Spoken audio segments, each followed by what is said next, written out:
Sir అసలు investment options కింద plot బెటరా లేదా ఫ్లాట్ బెటరా అంటే ఏం చెప్తారు? మీరు చాలా టిపికల్ క్వశ్చన్స్ అడుగుతున్నారు కృష్ణ. మీరు వేరే పని రాత్రి అంతా రీసెర్చ్ చేసి వస్తారా ఏంటి? యాంకర్ నుంచి మీరు ఏదో ఇంట్రోగేషన్ చేసినట్టుంది, ఎక్స్పర్ట్తో మాట్లాడుతున్నట్టు లేదు. అయితే ఇది ఎవర్ గ్రీన్ క్వశ్చన్ ఇది. ఎందుకంటే జనాల మైండ్లో ఎప్పటికీ ఎన్నటికీ తిరగడం అనేది ఎప్పటికీ ఉండే డౌట్ ఇది. సో ఇవాళ డెఫినెట్గా దాని మీద మనం ఒక 10 నిమిషాలు మాట్లాడుకొని క్లియర్ చేద్దాము. షూర్. సో ప్లాటు ఫ్లాటు అసలు ఇన్వెస్ట్మెంట్లో ఎన్ని రకాలు ఉన్నాయి చూద్దాం. బిఫోర్ దిస్ ఇన్వెస్ట్మెంట్లో 4 రకాలు 4-5 రకాలు ఉన్నాయి. డిస్కస్. ఫస్ట్ క్యాప్టివ్ కన్జంప్షన్, అంటే మీరు ఉండడానికి కొనుక్కునేది. నెంబర్ 2 ట్రేడింగ్, మీరు కొంటారు 1 year ఉంచుకొని పక్కానికి మార్జిన్ వేసుకొని అమ్మేస్తారు. మీ పేరు రిజిస్ట్రేషన్ కూడా కాదు, ట్రేడింగ్ అంటాం. ఓకే. స్టాక్ ట్రేడింగ్ ఎట్లా ఉందో real estate trading. Okay. Number 3 rent కోసం, return on investment, ROI. Number 4 and last one long term investment. ఇది 4 పద్ధతులు. ఫస్ట్ మనం డబ్బులు ఉన్న తర్వాత, డబ్బులు ఉండగానే ఇల్లు అలగ్గానే పండగ కాదు. ఎగ్జాక్ట్లీ. డబ్బులు ఉండగానే మ్యాటర్. డబ్బులు ఉన్న ఫస్ట్ డబ్బులు సంపాదించడం కష్టం, తర్వాత డబ్బులు రీటైన్ చేసుకోవడం ఇంకా కష్టం. మీరు చూసుకుంటే ఎప్పుడైనా క్యాండిడేట్ని ఎంప్లాయ్మెంట్ రిక్రూట్మెంట్ చేసుకోవడం ఈజీ, మనం రీటైన్ చేయడం కష్టం. 2 నెలలు ఉంటాడు, 3 నెలలు ఇదే నేర్చుకుని మన నెక్స్ట్ కంపెనీకి జంప్ అయిపోతాడు. అదేవిధంగా ఇన్వెస్ట్మెంట్ జాగ్రత్తగా చేయకపోతే you will be on road. So coming back to question, plot of flat అంటే 2 కరెక్టే అండి. 2 రాంగ్, 2 కరెక్ట్ నా ప్రకారం. ఓకే. ఎందుకంటే ప్లాట్ అనేది మీరు సిటీలో కొనుక్కోగలుగుతారా? కష్టం. సో ఇందాక నేను మీ ఫస్ట్ డిసైడ్ చేసి ఈ 4 పద్ధతులు చెప్పాక ఇన్వెస్ట్మెంట్, అందులో ఏ మెథడ్ మీరు అనుకుంటున్నారు? ఫర్ ఎగ్జాంపుల్ మీరు లాంగ్ టర్మ్ ఇన్వెస్ట్మెంట్ అనుకుంటున్నారు, కేస్ 1. అప్పుడు మీరు డెఫినెట్గా సిటీలో కొనడానికి అవకాశం లేదు. ఎందుకు? ఇప్పుడు బంజారా హిల్స్ మీరు కొనుక్కోవాలి, మనం కూర్చున్న ఏరియాలో ఎంత ఉంది రేటు? 3 నుండి 4 లక్షలు పర్ గజం ఉంది. అంటే కొంతమంది రియల్ ఎస్టేట్ ఎక్స్పర్ట్ ఏంటంటే, ఫ్లాట్ తీసుకుంటే ఆ తీసుకున్న డబ్బులు లేదా ఈఎంఐ దాని మీద వచ్చేటువంటి రెంట్ ద్వారా అయినా సరే పే చేయొచ్చు, కానీ ప్లాట్ తీసుకుంటే 5 సంవత్సరాలు లేదా 10 సంవత్సరాల తర్వాత ఆ ఏరియాలో బాగా ఆ ఫ్లాట్స్ రేట్లు పెరుగుతాయి. సో అది అమ్మితే వచ్చే డబ్బులు మీకు ఇన్వెస్ట్ చేసిన దానికి వచ్చే ఇంట్రెస్ట్ కంటే కూడా ఎక్కువగా ఉంటుందండి అంటే కొన్ని మాటలు చెప్తూ ఉంటారు. కానీ పాపం అది నమ్మి ఎంతోమంది కస్టమర్స్ అక్కడ ప్లాట్స్ తీసుకుంటే ఆ ప్లాట్స్ ఒక 10 సంవత్సరాల తర్వాత అయినా సరే ఎంతో కొంత అయితే పెరుగుతున్నాయి, కానీ వాళ్ళు అంటే ఆకాశం అంటే అరచేతిలో స్వర్గం చూపించినట్లుగా అంత దారుణమైనటువంటి రేటు లేకపోతే ఇంక్రీజ్ అవ్వడం అనేది మనం ఈ మధ్య కాలంలో చూడడం లేదు. ఈ నేపథ్యంలో ఫ్లాట్ తీసుకుంటే బెటరా, ప్లాట్ బెటరా ఇన్వెస్ట్మెంట్కి అంటే ఏం చెప్తారు? సో డెఫినెట్గా అండి, మీరు అడిగింది మళ్ళీ అదే చెప్తున్నాను. కేస్ 1లో నేను లాంగ్ టర్మ్ ఆప్షన్ మాట్లాడుతున్నాను. అంటే మన డబ్బులు ఒక 10 సంవత్సరాలు మనం డిస్టర్బ్ చేయకుండా ఉంచుకునే కెపాసిటీ ఉంది. కొంతమంది ఏంటంటే 2-3 సంవత్సరాల తర్వాత నా కూతురు పెళ్లికో నా కొడుకు చదువుకో తీసేయాలంటారు. సో కేస్ టు కేస్ మన ఆన్సర్ మారిపోతుంది. ప్రతి పేషెంట్కి డిసీజ్ వచ్చినా ఒకటే డిసీజ్ వచ్చినా మందులు వేరు ఉంటాయి. నీకున్న ప్రాబ్లం వేరు, పక్కన ఉన్న ప్రాబ్లం వేరు. సో డాక్టర్ ఇప్పుడు చేసినప్పుడు అనాలిసిస్ చేస్తాడు. ఇక్కడికి వచ్చేసరికి మీరు చెప్పిన మాట రెంట్ వస్తుందంటే మీరు ఫైనల్గా నెట్ వాల్యూ క్యాలిక్యులేట్ చేసుకోవాలి. ప్లాట్ కొనుక్కుంటే మీరు కొనుక్కునే లొకేషన్ సరిగ్గా లేదనుకోండి, లీగల్గా కరెక్ట్ లేదు, డెవలప్మెంట్స్ లేవు, ఆటోమేటిక్ పెరగదు కదా అది. అందుకని లొకేషన్ సెలెక్ట్ చేసుకోవాలి. కానీ అంటే రియల్ ఎస్టేట్ ఎక్స్పర్ట్ చెప్తున్న దాని ప్రకారంగా తీసుకుంటే ఇప్పుడు లేకపోతే షాద్ నగర్ ఎక్కడో ఒక ఏరియాలో ఒక ప్లాట్ అయితే తీసుకుంటాం, అది 10 సంవత్సరాలు దాన్ని వదిలేస్తాం. 10 సంవత్సరాల తర్వాత కొన్నదానికంటే 10 రెట్లైనా పెరిగే అవకాశం ఉంటుందా అంటే ఏం చెప్తారు? లేదా కేవలం రియల్ ఎస్టేట్ ఎక్స్పర్ట్లు చెప్పేటువంటి మాటల వరకే పెరగడం పరిమితం అవుతుందా అంటే ఏం చెప్తారు? లేదు, 10 రెట్లు అనేది it's not possible. 100% it's not possible. జనరల్గా నేను ఇందాక అంతకుముందు ఎపిసోడ్ రూల్ ఆఫ్ 72 అని ఒక లా ఉంది. ప్లాట్ అనేది జనరల్గా బిల్డర్స్ మార్కెటింగ్ ఏజెంట్స్ ఏం చెప్తారంటే 2 సంవత్సరాలు డబుల్ అయిపోద్ది, 3 సంవత్సరాలు డబుల్ అవుతుంది, which is not correct. It is fake. అది marketing gimmick talk. Okay. Reality వాస్తవంలో ఏమవుతుందంటే ఫ్లాట్ 5 నుండి 6 సంవత్సరాలు 100% డబుల్ అయిన దాఖలాలు గత 10-15 సంవత్సరాలుగా ఉంది. మన దగ్గర రికార్డ్స్ ఉన్నాయి, అనాలిసిస్ ఉంది, స్టాటిస్టిక్స్ ఉన్నాయి. ఫ్లాట్ అనేది 10 నుండి 12 సంవత్సరాల్లో డబుల్ అవుతుంది. ఫ్లాట్ అంటే FLAT. ప్లాట్ 5 నుండి 6 సంవత్సరాల్లో డబుల్ అవుతుంది. డబుల్ అయింది. కానీ చెప్పడం అయితే మాటలు కొంతమంది సార్ ఇప్పుడు రోడ్డు మీద వెళ్తుంటే కుక్కలు మరుగుతుంటాయి, కరెక్టా? మీరు చెప్పేది, వాళ్ళు చెప్పేది డబ్బులు పెట్టేది మీరు కాబట్టి నేను అదే చాలాసార్లు ఇన్వెస్టర్స్ చెప్పింది, please go through a professional agent who is trained and honest and transparent. ఆ ఏజెంట్ ఎన్నుకునేటప్పుడు మనం మరొక ఎపిసోడ్లో ఆ ఏజెంట్ గురించి మాట్లాడదాం. ఆయనకి నాలెడ్జ్ ఎంత. మీరు ఇప్పుడు గచ్చిబౌలిలో కొనుక్కుంటారు, మీరు ఎవరినో మన ఉప్పల్లోనో లేదా ఇంకెక్కడో చేసి తీసుకొస్తే ఫెయిల్ అవుతాడు. ఇప్పుడు నీ యాంకరింగ్ నువ్వు చేస్తున్నావు, అందరూ నీలా చేయలేరుగా. ఇప్పుడు ఆయన యాంకర్, కెమెరామెన్ యాంకరింగ్ చేయమంటే కథం మ్యాటర్. ఓకే, సో ఇక్కడ ఫ్లాట్ కొంటే 10 నుంచి 12 సంవత్సరాల్లో ఆ డబ్బు ఇన్వెస్ట్ చేసిన డబ్బు డబుల్ అయ్యిద్ది. కానీ ప్లాట్ కొంటే మనం ఎంతైతే ఇన్వెస్ట్ చేస్తామో అది 5 నుంచి 6 సంవత్సరాల్లోనే డబుల్ అయ్యే అవకాశం ఉంది. డబుల్ ఉంది 10 సంవత్సరాల్లో 5 times, 4.5 to 5 times అయ్యే అవకాశం ఉంది. అవకాశం అంటే అవుతుంది, లాస్ట్ 10 సంవత్సరాలు జరుగుతుంది. ఇప్పుడు నేను మళ్ళీ చెప్పాను, సిటీలో కాంగ్రెస్కి ఓట్లు రాలేదు, టీఆర్ఎస్కి వచ్చాయి మన సిటీలో మన అసెంబ్లీ ఎలక్షన్. ఎందుకు? City was developed, real estate పరంగా చాలా పెరిగింది, ఓనర్స్ ఆర్ చాలా హ్యాపీ. కానీ అవుట్స్కర్ట్స్ పెరగలే, అందుకని కాంగ్రెస్ అక్కడ గెలిచింది.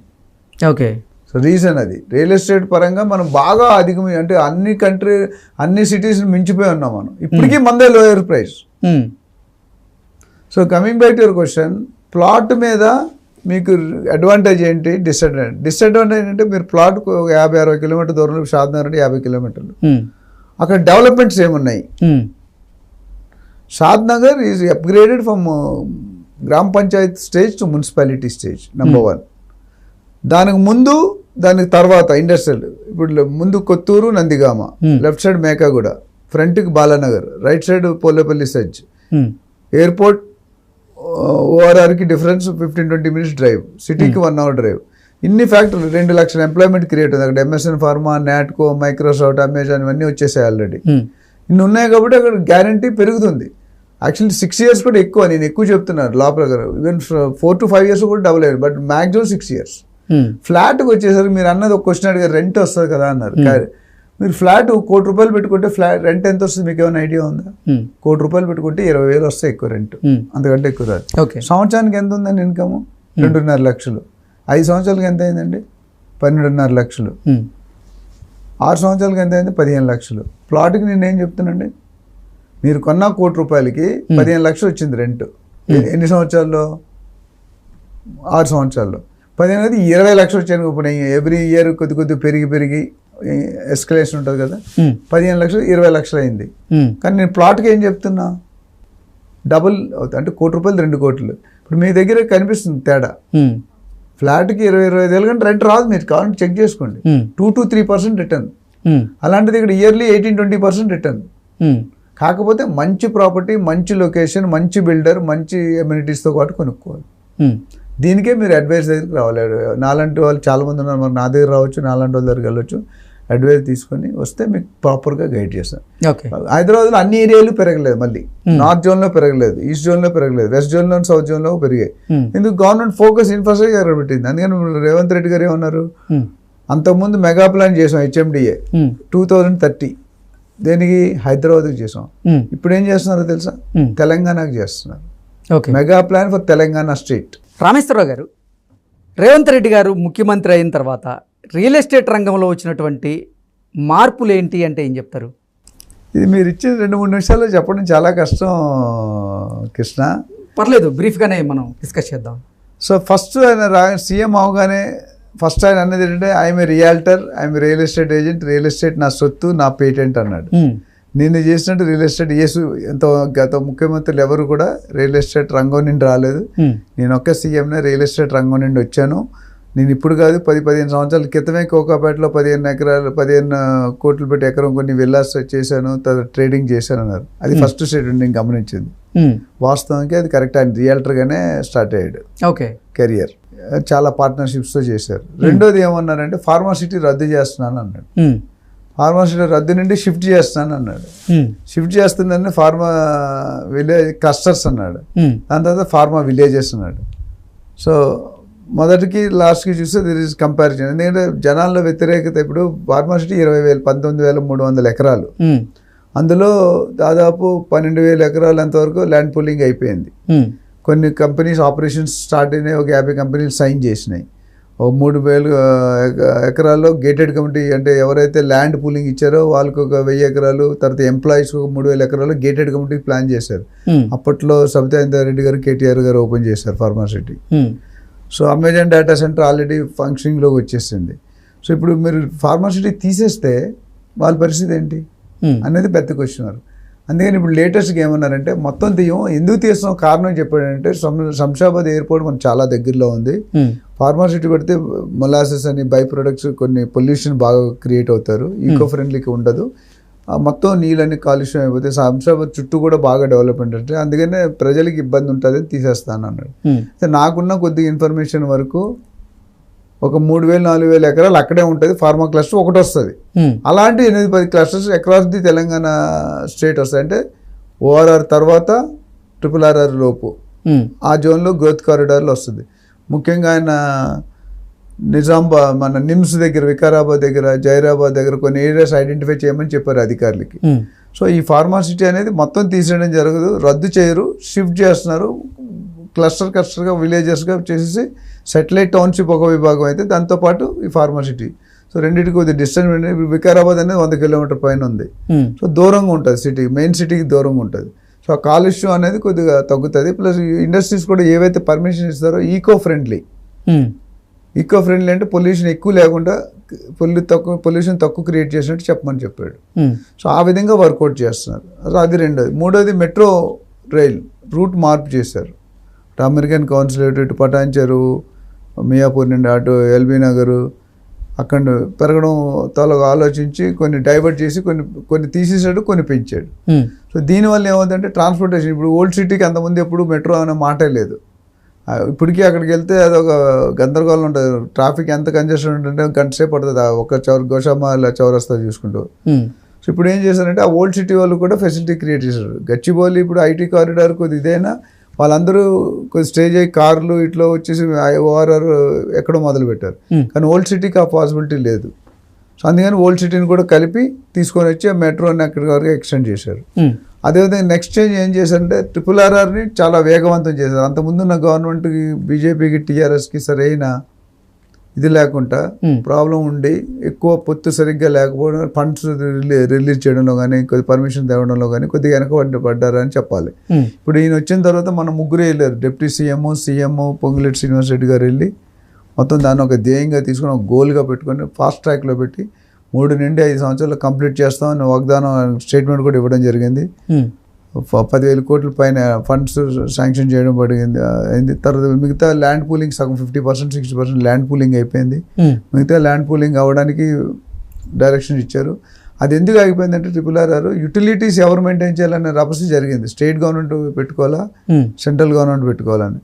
ఫైనల్గా రేవంత్ రెడ్డి గారు వచ్చాక మేమే పెట్టుకుంటాం అన్నట్టు చెప్పినట్టున్నారు. అది ప్రాబ్లం సార్ట్ అయ్యాక మిగతా యాక్టివిటీస్ స్టార్ట్ అయినాయి. సో RRR ఓఆర్ఆర్ పెట్టినంత టైం పట్టకపోవచ్చు, ఎందుకంటే వీళ్ళు ఫోకస్ కాంట్రాక్ట్స్, టెండర్స్ అవన్నీ కూడా చెప్పేశారు. తర్వాత మెగా ప్లాన్లో, తెలంగాణ ప్లాన్లో ఈ మైనర్ చేంజెస్ ఉంటే అవి కూడా రిఫ్లెక్ట్ చేయమన్నారు. ఇప్పుడు సంగారెడ్డి, అటు షాద్నగర్, ఇటు చౌటుప్పల్ కనెక్ట్ చేస్తున్నారు.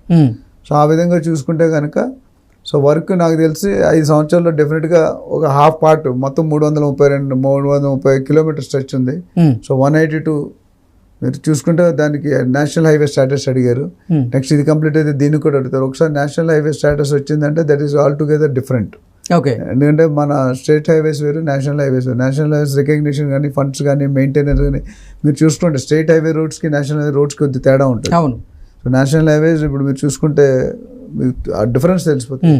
మీరు 120 కిలోమీటర్లు స్పీడ్ వెళ్ళొచ్చిన వాళ్ళే రాస్తున్నారు. మీకు స్పీడ్ బ్రేకర్స్ ఉన్న దగ్గర ట్రాకింగ్ ఉంటుంది కదా, 80 కిలోమీటర్స్, 100 కిలోమీటర్ అంటే 120 కిలోమీటర్ ఎంత స్పీడ్కి వెళ్తున్నావు అలా రోడ్డు ఎంత బాగుండాలి.